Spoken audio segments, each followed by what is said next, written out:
प्रयास करना, जब जब जिस जिस महीने में जो जो प्रदोष पढ़ा करे, जब प्रदोष पढ़े, बन सके 1 बेलपत्र, बन सके 5 बेलपत्र, शमी पत्र, हरे मुंह,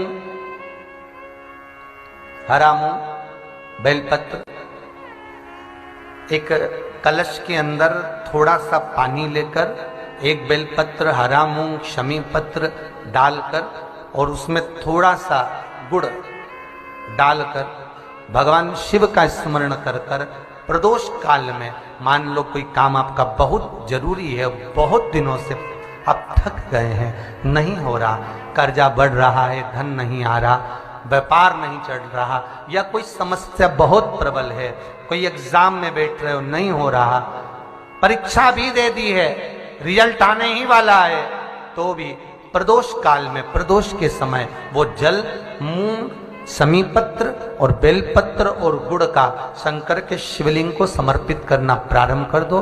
2 या 3 प्रदोष करोगे, बाबा आपकी मनोकामना शीघ्र पूर्ण कर देगा। 2 या 3 करोगे, बाबा करेगा। गुरुवार की प्रदोष पड़ती है तो शिव गंगा के स्थल पर निवास करते हैं। गुरुवार की प्रदोष शत्रुओं का नाश करती है। ऐसी प्रदोषों का नियम वर्णन किया, फिर लिखा शिव महापुराण में, बड़ा सुंदर लिखा वेदव्यास जी ने। मान लो आप प्रदोष का व्रत नहीं कर सकते, आप अगर व्रत नहीं कर सकते तो प्रदोष के दिन, प्रदोष काल में शाम का समय सूर्यास्त का कुछ पल, कुछ घड़ी के पहले से लेकर बाद तक का प्रदोष काल के अंतर्गत आप शंकर जी के मंदिर में जाकर 1 लोटा पानी, 5 बेलपत्र भी अगर समर्पित करते हैं तो संपूर्ण प्रदोष का फल आपके भाग्य में प्रबल हो जाए। शिव महापुराण में शिव कथा कहती है, नंदी का 1 पांव जो ऊपर होता है, आप लोग दर्शन करे होंगे शंकर जी के मंदिर में नंदी के, तो नंदी का 1 पांव उठा हुआ होता है, 1 पांव नीचा की ओर होता है।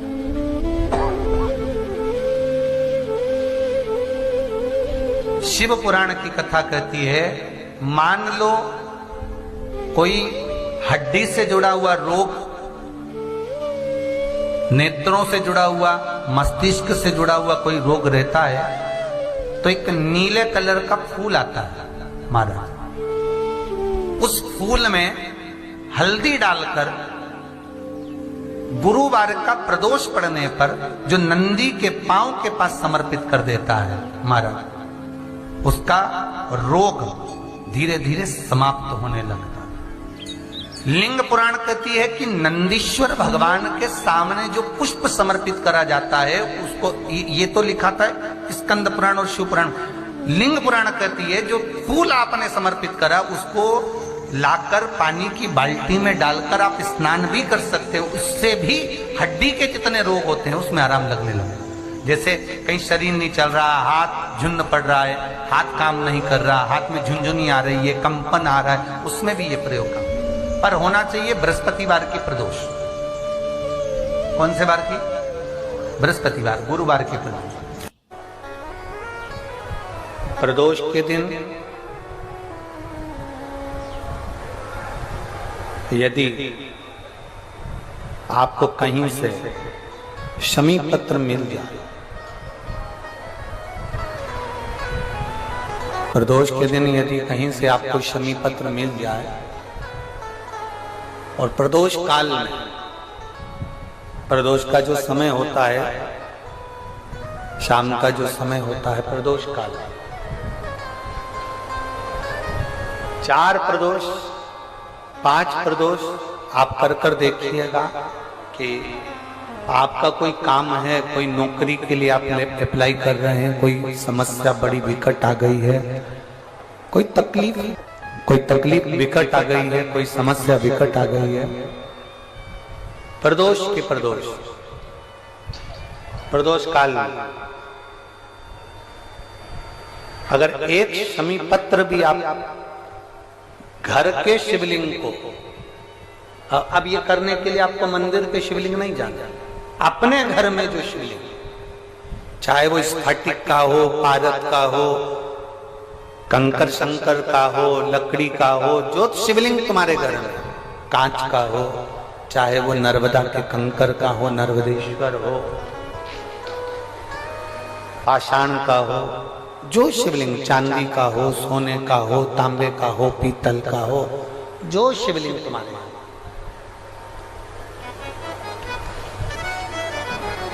एक समीपत्र यदि आप भगवान शंकर के शिवलिंग पर समर्पित कर रहे हो और उस शमी पत्र को उठाकर रात्रि को 9:15 की जो एक मुहूर्त होता है, एक समय होता है जिस समय पर हम अपने मन की बात भगवान शंकर को कहते हैं, पूर्व में भी इसका वर्णन हम कर चुके हैं कथाओं में। उस 9:15 पर वो शमी पत्र को उठाकर एक कागज में, एक कटोरी में उसको रखते, 4 या 5 प्रदोष के उस शमी पत्र को अपने पास में रखिए और जिस कार्य के लिए जा रहे हो उसको जेब में ऊपर के भाग में उसको रखकर लेकर जाइए, आपका वो कार्य सफल होकर ही रहेगा, वो रुक नहीं सकता। वो शमी पत्र में इतना बल होता है, प्रदोष का जो शमी पत्र होता है वो बड़ा बलवान होता है, बड़ा प्रदोष, शिवरात्रि, सोमवार, सोमवार की अष्टमी, प्रदोष भी हर महीने आती है, शिवरात्रि भी हर महीने आती है, सोमवार भी हर महीने 2, 3, 4, 5 पड़ी जाती है। सोमवार की अष्टमी जरूर साल भर में 4 या 5 आते हैं। सोमवार, प्रदोष, शिवरात्रि, सोमवार की अष्टमी, ये वो तिथियां हैं, ये वो वार हैं। अगर कोई भूल से भी शंकर भगवान के शिवलिंग का निर्माण करता है या अपने घर में रखे हुए शिवलिंग पर शमी पत्र को समर्पित कर देता है तो जिंदगी में उसका बाल बांका हो ही नहीं सकता। प्रदोष के शमी पत्र में बल होता है, प्रदोष के शमी पत्र में। मैं सुनील जी को धन्यवाद दूंगा, आपको बहुत बहुत साधुवाद। ये 5 दिन की कथा में 22 तारीख को प्रदोष पड़ रहा है और बाबा की कृपा है आप पर, जो ये प्रदोष के समय पर भी कथा चल रही। कथा का समापन 23 को है पर 22 को प्रदोष पड़ जाएगा। कितने किस्मत वाले हैं रेवाड़ी वाले, घर जाके नजर उतरवा लेना राइनोन से हो।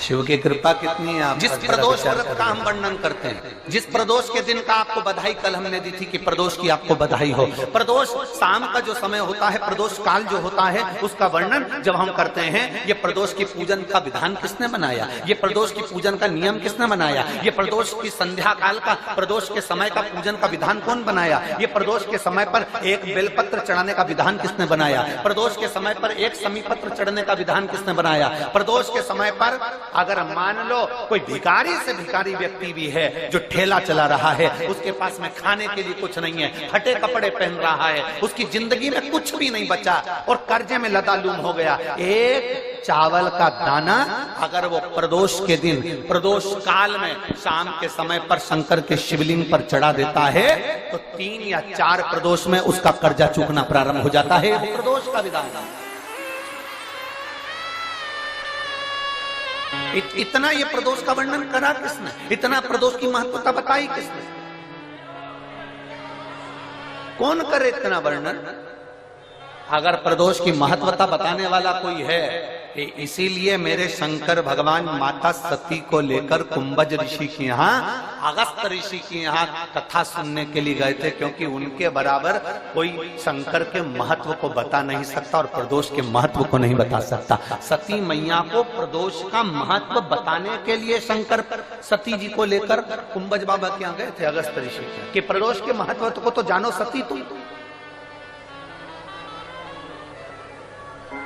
तुम प्रदोष के महत्व को तो सती जानो, तुम प्रदोष के महत्व को तो सती पहचानो कि प्रदोष का महत्व क्या होता है, प्रदोष काल का महत्व क्या होता है, प्रदोष के समय का महत्व क्या होता है। जिस समय पर सूरज डूब रहा हो, चंद्र प्रकाशित हो रहा हो, दोनों का मेल हो रहा हो, ना तो पूरा सूरज डूबा है, ना पूरा चंद्र आया है, ना पूरा अंधेरा है, ना पूरा उजाला है, उस समय को प्रदोष काल कहा गया। उस समय को प्रदोष का समय कहा, प्रदोष काल कहा। अब कई लोग हमसे कहते हैं गुरुजी आप हमको प्रदोष का समय बताया करो कि प्रदोष काल किसको कहते हैं, प्रदोष का समय किसको कहते हैं।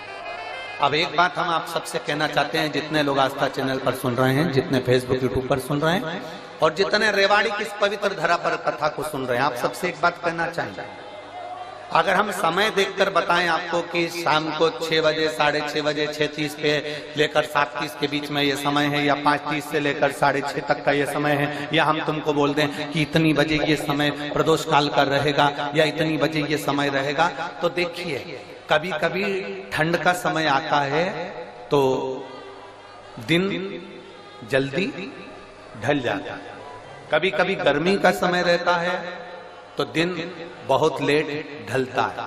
इसलिए समय की गणना से मत चलो, आप तो ये अंदाजा लगाकर रखो कि दिन ढल रहा हो, अंधेरा होना शुरू हो रहा हो, सूरज डूब रहा हो, चंद्र प्रकाशित हो रहा हो, अंधेरा अपना काम कर रहा है, सूरज ढलता जा रहा है, दिन कम होते चले जा रहा है और अंधेरा थोड़ा बढ़ते चले जा रहा है। इन दोनों का जो मिलन का समय हो, अब वो कितनी भी बजे, आप तो बस उसके मिलन का समय निकाल लो, वही समय प्रदोष काल कहलाता है, वही समय प्रदोष काल।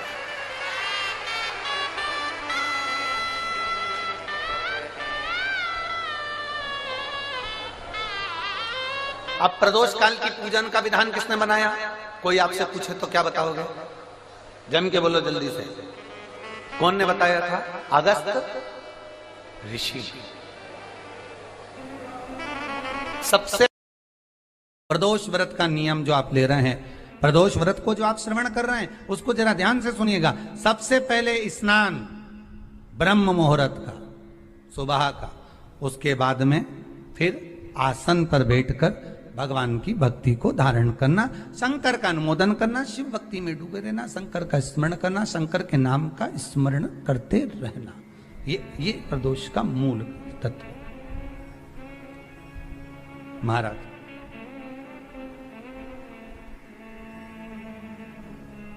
प्रदोष व्रत करने वाले को भोजन नहीं करना चाहिए, ध्यान दीजिएगा। फलाहार करो, उसमें भी नमक का सेवन मत करो। प्रदोष व्रत में नमक का सेवन वर्जित होता है। कोई कैसे कहते तुमको कि तुम अभागे हो? ना ना, हमारे बराबर भाग्य नहीं है किसी का।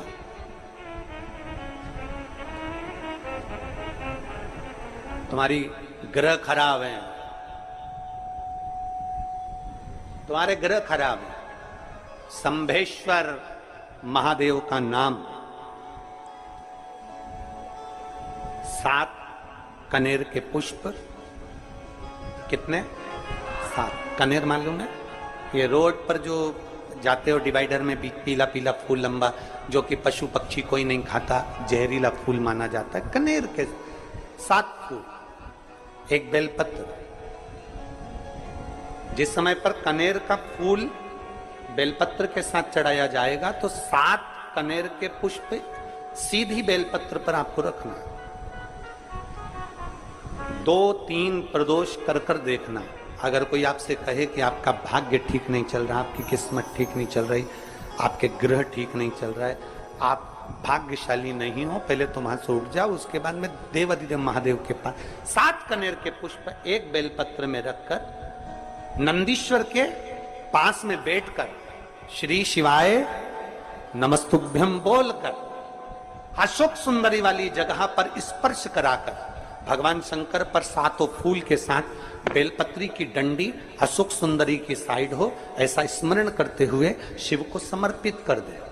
वही बेलपत्री 5 बार नमः शिवाय या पंचाक्षर मंत्र, षडाक्षर मंत्र या श्री शिवाय नमस्तुभ्यम बोलकर वही बेलपत्री 3 प्रदोष, 4 प्रदोष, 5 प्रदोष, 2 प्रदोष, जितने प्रदोष आप चढ़ा रहे हैं प्रदोष काल में, वो बेलपत्री लाकर अपने कक्ष में अपने पूजन वाली स्थान पर रखते जाओ। एक बेलपत्री एक प्रदोष पर लाओगे, अगला प्रदोष आएगा, कितना अंतर पड़ता है आपके भाग्य बदलने में, आपको खुद मालूम पड़ जाएगा कि आपकी किस्मत कैसे बदल रही। मेहनत आपको करना है, परिश्रम आपको करना है, लगन आपको लगाना है, और बेलपत्री और कनेर का पुष्प शिव को चढ़ाना। चालू करो प्रदोष प्रदोष चढ़ाना और चढ़ाओ शंकर का भजन। यहां नहीं चढ़ा सकते, अपने घर पर चढ़ाओ, अपने शिवालय में चढ़ाओ, अपने देवालय में चढ़ाओ, अपने नजदीक में जो शंकर मंदिर वहां चढ़ाओ। आराधना शिव की।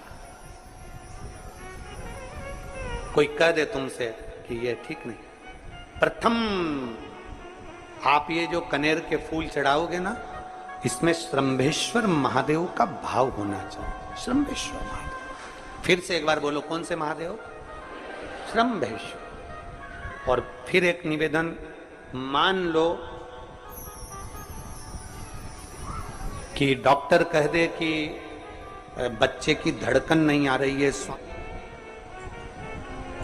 7 पुष्प कोई से भी, 7 बेलपत्र अशोक सुंदरी वाली जगह पर एक एक कर कर बेलपत्र, एक बेलपत्र एक पुष्प अशोक सुंदरी वाली, एक बेलपत्र एक पुष्प अशोक सुंदरी वाली जगह पर चढ़ा दीजिए, और एक बेलपत्र उसमें से एक पुष्प लेकर अपने घर जाइए, और 15 दिन के बाद वापिस उस बच्चे की सोनोग्राफी जांच डॉक्टर के कहने से कराइए।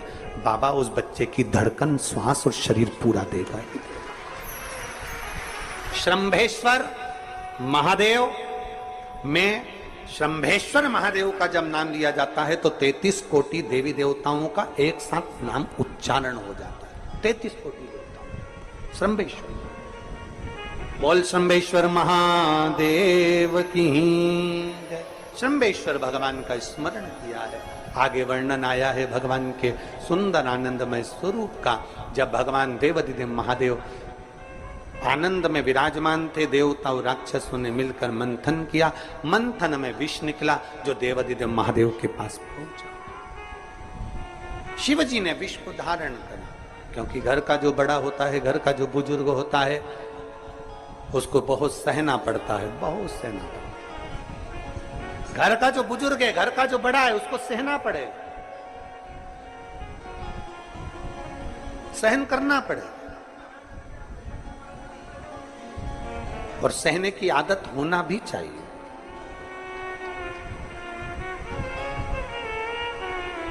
सहने की आदत होना भी चाहिए। सब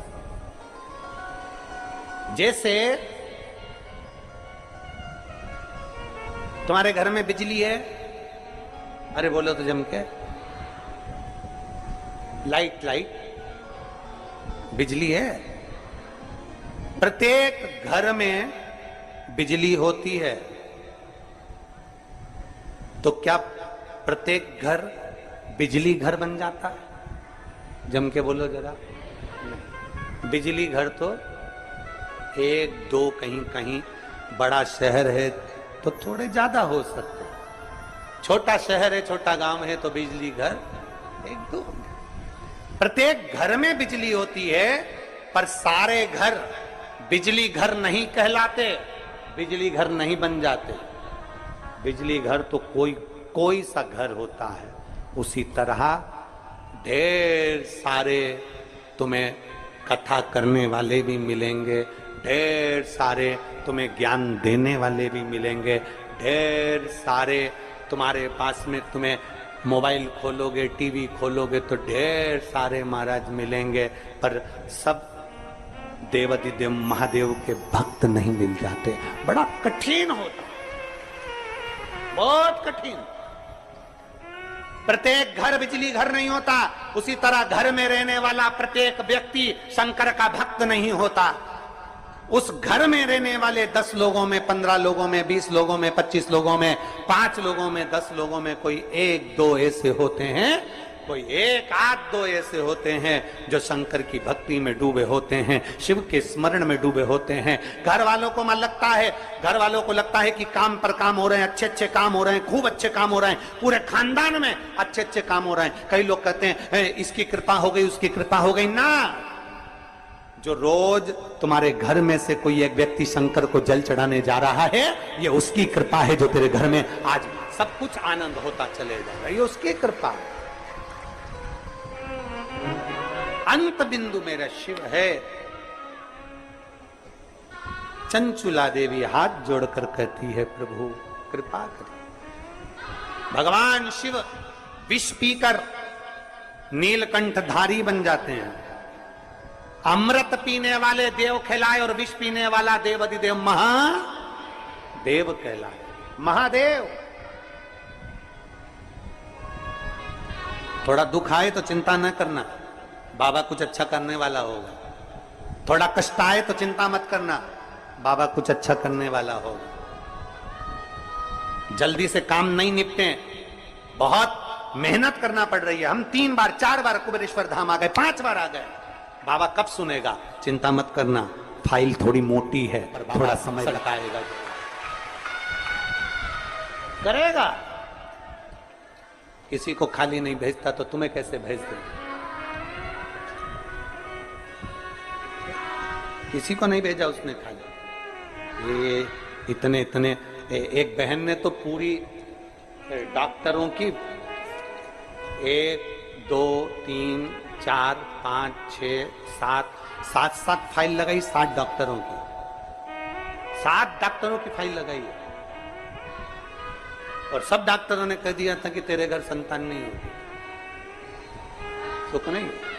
फिर भी शिव ने 1 साल नहीं, 2 साल नहीं, 3 साल नहीं, 4 साल नहीं, 5 साल बाद दिया। तो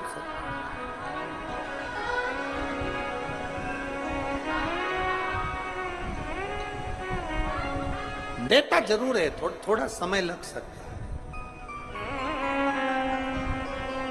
विष पीने के बाद भी बाबा का नाम नीलकंठधारी हो गया, त्रिपुंडधारी हो गया, त्रिकालदर्शी, कैलाशी, अविनाशी हो गया। क्या नहीं देता। शिव कथा कह रही है, भगवान शंकर का चरित्र कह रहा है, शिव महापुराण की कथा कह रहा है, ओगड़दानी का चरित्र कह रहा है। बाबा के सुंदर 12 ज्योतिर्लिंग का चरित्र श्रवण कराया, वर्णन किया। फिर वर्णन आया है मल्लिकार्जुन का। कार्तिकेय बाबा जब रुष्ट होकर चले गए तो उनको श्रीशैलम पर जाकर मनाया, मल्लिकार्जुन के रूप में विराजमान। जब अपने नजदीक में, अपने क्षेत्र में शिव महापुराण की कथा हुआ करे तो 7 दिन नहीं तो 6ठे दिन, 7वें दिन, एक दिन जाकर बाबा की उस धरा को प्रणाम जरूर करा। प्रयास। मल्लिकार्जुन के रूप में पुजाए। तीसरा महाकाल जी का वर्णन किया, दूषण नाम के राक्षस के संहार के लिए भगवान काल अधिपति महाकालेश्वर बन गए। फिर वर्णन आया है श्री ओमकारेश्वर जी का, विंध्य नामक पर्वत के तप करने पर भगवान ओमकार के रूप में विराजमान। अगला वर्णन आया है केदारनाथ नर नारायण के तप करने पर भगवान केदारेश्वर के रूप में विराजमान हुए। फिर वर्णन आया है श्री भीमाशंकर, कुंभकर्ण के बेटे भीम का संहार कर कर भगवान शिव भीमाशंकर बन जाते हैं। अगला वर्णन आया है काशी विश्वनाथ, मनु शत्रुपा के तप करने पर भगवान काशी में विराजमान हो जाते हैं विश्वनाथ बनकर। त्र्यंबकेश्वर, गौतम बाबा पर गौ हत्या का दोष लगा, बाबा ब्रह्मा विष्णु महेश तीनों स्वरूप में भगवान यहाँ विराजमान हो जाते हैं। वैद्यनाथ, रावण को शिवलिंग ले जाने नहीं दिया, बाबा भूमि पर ही रह गए तो वैद्यनाथ के रूप में विराजमान हो गए। अगला वर्णन है नागेश्वर, दारुक नाम के राक्षस का भगवान ने संहार किया, नागेश्वर के रूप में विराजमान हुए। रामेश्वरम, राम जी के कहने पर भगवान शिव रामेश्वरम के रूप में विराजमान हुए। फिर वर्णन आया है कृष्णेश्वर, सुधर्म नाम के ब्राह्मण की धर्मपत्नी भूष्मा के बेटे को भगवान ने जीवित करा है तो भगवान कृष्णेश्वर के रूप में विराजमान है। भगवान देवाधिदेव महादेव, त्रिकालदर्शी, कैलाशी, अविनाशी, मेरे शिव 12 ज्योतिर्लिंग, ज्योतिर्लिंग का मतलब है जहां पर शंकर ज्योति के रूप में हमेशा विराजमान, हमेशा विराजमान।